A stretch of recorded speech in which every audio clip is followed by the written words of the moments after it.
So today we're going to do the handover video on the Bailey Alliance 762T SE. We're going to start on the outside and then we're going to move on to the inside. Firstly, coming over to the passenger side, you've got your fill-up points. In here you've got your diesel at the top and then you've got your AdBlue, which is just beneath that. Opening up the passenger side, you'll notice that you've got your bonnet release catch, which is just on here. And then whilst I'm here, you've also got equipped to this specific model Remis cab blinds, which are just here. To operate this, all you need to do is simply pinch and pull out like so. I typically find it's a lot easier if you lead from the bottom with the blind, and then you can connect them up through the magnetic strip just on the side there. You've got these on the side windows and then also at the front here. And again, just simply pinch, pull them together and let them clip in. When taking these back, just be delicate with them, just be careful, making sure you don't force anything, and then you can simply clip them into position like so. As a rule of thumb with anything in a motorhome, if it feels like it's being forced, you are probably doing something wrong, so just take a minute just to evaluate your what you're doing, and then you can redo it. Moving underneath the bonnet. Underneath the bonnet, there's not many things that you need to know underneath here. The main things are if you're ever going to jump start the vehicle. I'll lift the bonnet up now and then show you where to do that from. With the bonnet open, you'll notice that to jump start the vehicle, you've got your negative, which just goes onto here, like so. And then you've got your positive, which is just underneath this cap, just there, which once flipped up, you can connect to there. You have got a positive indicator icon just on the top of there, just to indicate where you need to plug in for your positive. As I say, they are the main things that you need to know about underneath the engine bay. But just to run you over a couple more things, you have also got your brake disc fluid, which is just there, your engine coolant, which is here. You then got your power steering fluid, which is just beside that, and then just there your washer fluid. Underneath here, you've also got your engine oil, and your dipstick is just below there on that rod. Moving on from the bonnet, moving on to the side of the vehicle, you'll notice that you've got your 230 volt connector point, so when you're on site you can connect it with electric. At the side of this you've also got your fridge vents, which are just on the side there.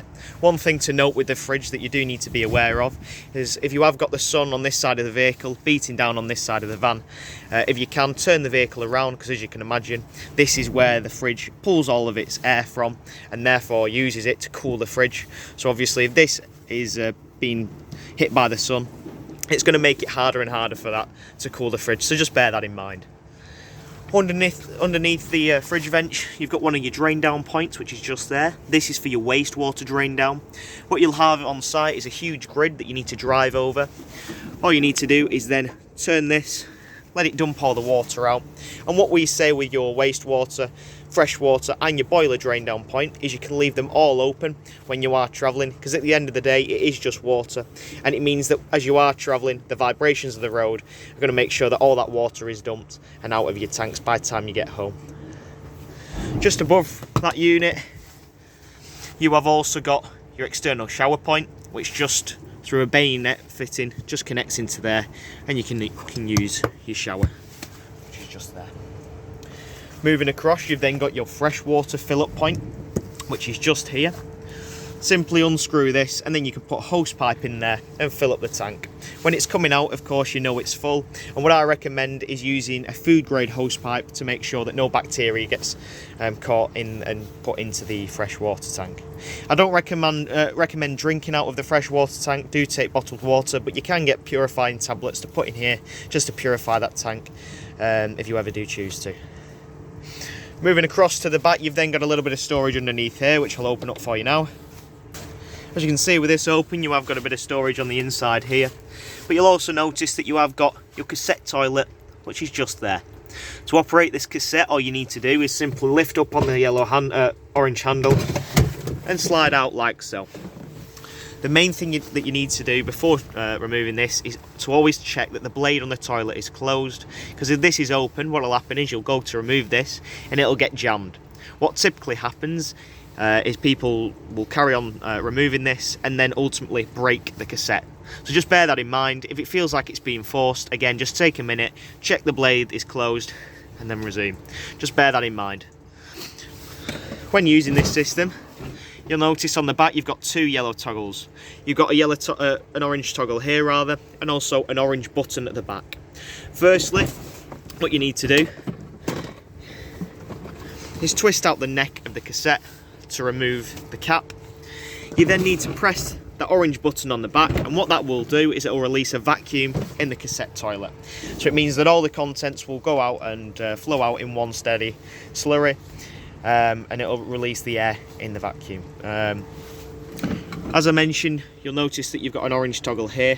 What that's for is that makes contact with the blade on the inside of the vehicle, so when you do open and close the blade, that allows the cassette to open and close. You don't need to do anything with that, just leave that in that position. Never turn that, because if you do and you go to push this back in again, it won't slide in correctly and it'll simply just crack and ultimately break. So just bear that in mind. You can also, whilst I'm here, when you have removed the cap, you can put blue fluid in the top of this cap, or toilet sachets, which is just a granule form of the blue fluid, which goes straight into there. Moving on from the cassette toilet, just above here, you'll notice that you've got another compartment here. This allows you to fill this up with flush. This uses a separate flush system instead of using fresh water, and you can fill that up just in there. Moving on to the back, you'll notice that you've got your points for a bike rack and also a reversing camera, which is at the top there. Moving round onto the habitation side, you'll notice that you've got a bit more storage here, which again I'll open for you now. And with that open, you can see all of your storage underneath here. Moving on from the storage compartment, you've next got your Truma heater cover, which is just here. This conceals your barbecue point for your gas, so when you are using the external barbecue point, simply connect onto here. And then next to this, you've then got your gas bottle and gas locker, where these are stored. In this particular model, you've gone for the gas log system. All you need to do with that is simply unscrew this, make sure that the bottles are open, hook it in, and then simply press the pump to fill up the bottles. When you are travelling, however, you need to always make sure that the bottles are turned off, because obviously due to safety, if you are involved in a crash, you don't want gas to be in the system, so just do bear that in mind, and then you are good to go. And obviously during use, you then need to open them up and then prime the system. Finally, on the outside, just coming over to this point here, you've got an external socket, which is just there, and then also your Truma vent for your heating. In essence, this is the vehicle's chimney and your flue in essence, so just bear that in mind. This does get very hot. You don't want to hang anything on here because it does get hot, and just be careful when you are using this. Just before moving on to the inside, you'll notice that you've got your awning, which is the length of the vehicle. To operate this awning, all it is a simple winder. You've got a T junction which connects into there. You then need to turn it halfway, and that'll allow the awning pole to simply rest in there. You can then wind it out to about 3 or 4 meters, or wind it out to a point that you can reach. You can then remove the awning poles, unscrew the legs, let it take the weight of the awning, and then simply walk out the awning. Do bear in mind that when you are using the awning, don't use it in windy weather and things like that, because it is, as you can imagine, a massive sail, so it could potentially break the awning. And do bear in mind that if it is raining and you do put it away wet, you need to at some point get it out to dry, because you don't want that leading to mould. You'll also notice on this specific model, you've got your aerial and also satellite dish, which is just visible from this side of the vehicle. We're now going to move on to the inside of the van. Moving on to the inside of the vehicle, you'll notice that you've got your control panel, which is just here, alongside your Truma heating panel. Firstly, just to talk through your control panel, which is directly above your habitation door, you've got firstly your master switch. If you click that on, that'll activate everything. You'll notice when I click that on, that's turned on all your lights on the inside of the vehicle. Using these 2 arrows, you can then navigate through the system. Quite difficult to see whether I can adjust it. There we are. You'll notice that firstly you've got your water level, you've then got your waste level, you've got the user settings, you've got then your internal temperature, your battery to select. Just quickly on this whilst we're on the topic, always keep this on leisure battery. You can change it to vehicle battery if you wanted. So what that means is all your internal lights and everything will run off your vehicle battery. However, I don't recommend this because you will very easily drain that vehicle battery, and it means that you won't be able to go anywhere. The worst case scenario is if you do drain the leisure battery, you can always charge it up with your vehicle battery. So do bear that in mind. Coming through now, you've got your leisure battery amps and also the voltage. And then we're back to the beginning, which is just there. If I go through to the settings as well, just to go into them, to select them, just click this button here. You'll notice you can change various things like the contrast and brightness of the screen, etc.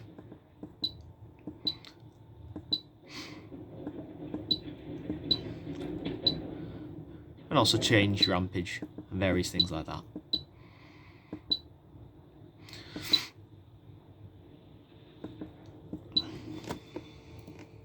Coming back to the main home screen, you'll notice that on the other side you've got a couple more buttons. You've got a pump button here, and then you've got two light buttons here. For these light buttons, we'll just increase the intensity there so you can see it. For these light buttons, you've got the internal light, which if I click that will turn on and off the lights. And then you've got your door light, which is external to the vehicle. As I mentioned, you've got your pump, which is in the middle here. For your pump, what you need to do is turn this on. Firstly, make sure that you've got water on in the system, because you don't want to be running your pump without water because you'll simply burn it out. Then come to this system, click on your pump, and then go to all of your taps, including your shower, and turn them on and turn them to hot. What that's going to do is it's going to pull water from the fresh water tank into your boiler and then out of the tap. Initially it's going to splurt and splutter, but when it's running steadily, you prime your system. I do it for the hot first because it makes sure that you prime your boiler first, so you don't forget that, so it'll be ready for when you want to use your hot water. Once you've done that on the hot water, flick it over to the cold, do the exact same. And as I mentioned, you need to do this for all of your taps, including your shower as well, which is in the back. It's worth noting as well, this pump button you can leave on once you have primed the system, because going back round to your taps, on each of these taps they're fitted with a micro switch, and that'll activate and deactivate the pump when you need it, just as you would get at home. So you don't need to keep on turning on and off the pump. The only time you need to make sure that the pump is off is when you've got no fresh water in the system, so do bear that in mind. Next, coming back up to your control panel. We've touched on the control panel, now we're going to move on to your heating system. In this vehicle you've got a Truma heating system. If I hold in this button, that'll turn on the system like so. Like that. To operate this, simply press the middle button, and using this dial you'll be able to select through the options available. Everything below the line is what you want to select, and as I say, using the dial you can change between the options and then simply click the dial in to select. Firstly, you've got your vehicle's temperature. If I click that, you can take this all the way up to 30 degrees, and if I was to click this in, that would activate that.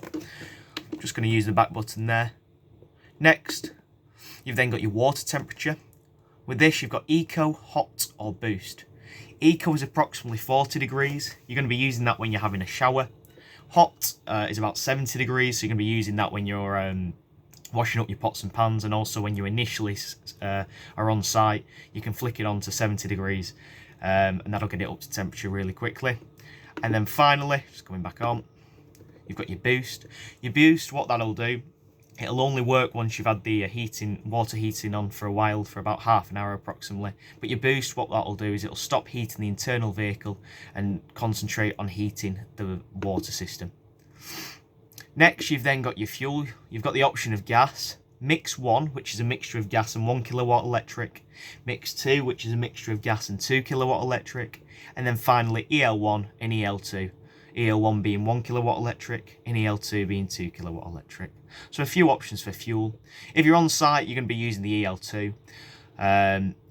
EL1, do bear in mind, some sites abroad may limit you on power.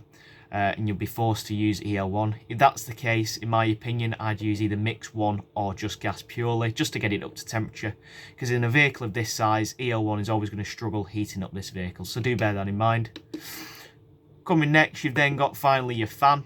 Because I've not activated everything yet, you've just got the option of vent, so that's going to vent and circulate the air, current air which is in the vehicle. However, if you was to select a fuel and select a temperature, you'll have the option of eco, high or boost, and that is the exact same as the water. The eco is just a simple fan intensity. High is a lot more intense, and then the boost will do the exact same as the water. Stop concentrating the water and instead concentrate on heating the space heater. They're the main things that you need to know to operate this system. You have got your time which you can set, which is just below.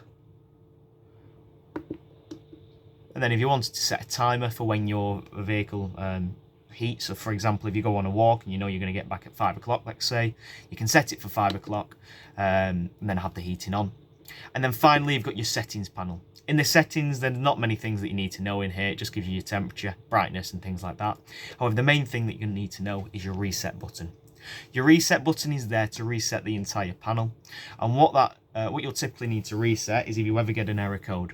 Now, the reason you'll get an error code is, for example, if you pull up on site and you select a fuel that you've not got. So let's say you're hooked up to electric and you've not got any gas to the vehicle, and you want to heat the vehicle using gas, but of course you've not got any gas. You're therefore going to get a warning symbol with an error code.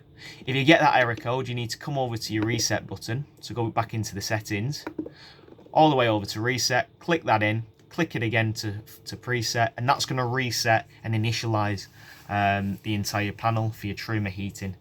You need to then wait 20 minutes approximately, and then you can then use the system again. So do bear that in mind. It's just something to be mindful of when you are selecting your fuel. Make sure that you always select a fuel that you have got. That concludes the Truma system for your heating. All you need to do to turn that off is hold this button, and then just set it off there. Moving on from the heating system, now moving on to your boiler. As I mentioned outside, you've got 3 main drain down points. You've got your fresh water, your wastewater, and your boiler drain down points. We've discussed your waste. This particular vehicle, your boiler point for your drain down is just underneath your bench seat. It looks very confusing, but the only thing that you need to do here is behind the boiler. You'll notice that there's a yellow toggle. It's quite hard to see on here. I'll just increase the brightness. You'll notice that you've got your yellow toggle, which is just there. For your yellow toggle, all you need to know is when it's in the up position, as it is now, it is open, and when it's in the down position, it is closed. What this means is, if you want to drain down the boiler, your boiler will take approximately 10 litres. So if you want to drain down all that system, you need to push it up as it is open now. And then if you want to make sure it holds water, so when you're using the vehicle and you're priming your system, you need to simply flick that toggle down, and that will seal it so you can use it. Now, the most important thing with this boiler is to always make sure that, especially in the colder months, you always drain down this system. You need to make sure that you do this because you don't want frozen water in the system, because it's an absolute nightmare and it's a pain. So make sure that you're always draining that down, especially, as I say, in the colder months, but I would get in the habit of doing that in the warmer months as well. You need to always do this as well when you are storing the vehicle, because again, you don't want frozen water in that system. Just before moving on from this boiler, as I mentioned outside, for this drain down, again, same thing for your fresh and waste. You can leave this open when you are travelling home, because it's just water at the end of the day, and the vibrations are going to make sure that all that water goes out of the boiler and empties out. Again, stopping you from getting frozen water in the system. Whilst I'm here as well, on all your windows, you've got a blind and also a fly screen, which is just at the top. They just clip in at the bottom here, like so, and then to take up, push down, and then they slide back up like so. You'll notice on all your windows, you've got these latches, these black latches like so, which just latch open, and then you can open the window, and then using the black knobs on the side, either side, you can tighten it into position like so. You can put these on venting if you wanted to, as you can see there, just to allow a little bit of airflow just into the vehicle. Just make sure that when you are travelling, all of these windows are closed, because again, you don't want any wind coming through here, because you do run the risk of the window just being ripped off. So just bear that in mind. Just moving round the lounge area, you've got your storage on either side here, and then also in the floor you have a little bit more storage as well, which once lifted up you can access like that. You will notice there's a hatch here as well. This conceals your leisure batteries, which just slot into there. Underneath this bench seat as well, you have got some more storage which you can access from the inside of the van. Moving on to the kitchen, you'll notice we've discussed about priming your system, so you're fine with this. Your hob works the exact same as you'd get at home. The only difference is you have got an igniter switch here that you need to hold and then feed the gas through. And then you've got your oven and grill, which is just beneath that. Moving across, you have got your fridge. This is a Dometic fridge, and this is a three-way system. How that works is it's got 3 ways to power the fridge. You've got firstly the option of powering it using 230 volts. So when you're on site, you can run this fridge off 230 volt, which the majority of the time you're going to be using. You've then got the option of running it off your 12 volt leisure battery, which when you're traveling down the road and moving on to your next site, you're going to flick it on. And then finally, you've got the option of gas, and this allows it to run off gas when you're wild camping. Now, a lot of people think that they can run the fridge off your leisure battery when you're wild camping. However, this isn't the case, because if it was, you'd simply just blow out or trip the vehicle, because it just draws too much power. You'd be left with no power in your leisure battery. The only reason you can run it off your leisure battery is when you're travelling, because this vehicle comes fitted with a built-in alternator, which means that the vehicle battery, when running, will charge the leisure battery, which will therefore power the fridge when you're travelling. You can only do that when you're travelling. When you're wild camping, remain it on gas. Across from here, you'll then got another dial which allows you to alternate between your temperatures, and then if you are running it off gas, an igniter switch, which is just there. Before moving on from the kitchen, I just thought it'd be worth showing you these valves here. These are isolation valves which are just on the side. You may find some more in the vehicle. As I say, they're isolation valves, and they allow you to isolate certain areas with the vehicle. You don't need to mess around with them. You can leave them for us. They're just for a technician or myself when you're doing your checks and things like that on PDIs and things like that, and also servicing. So just leave them as they are. In the kitchen area, you'll notice that you've got a hatch here. Your hatch, if I just lift this up, is for your wastewater tank. As I say, we've talked about draining this system down, but Bailey do give you a hatch here just to access, so if you wanted to clean this system, you can do it easily. Above here, you have got your microwave as well, which again is just 230 volts, so do bear that in mind.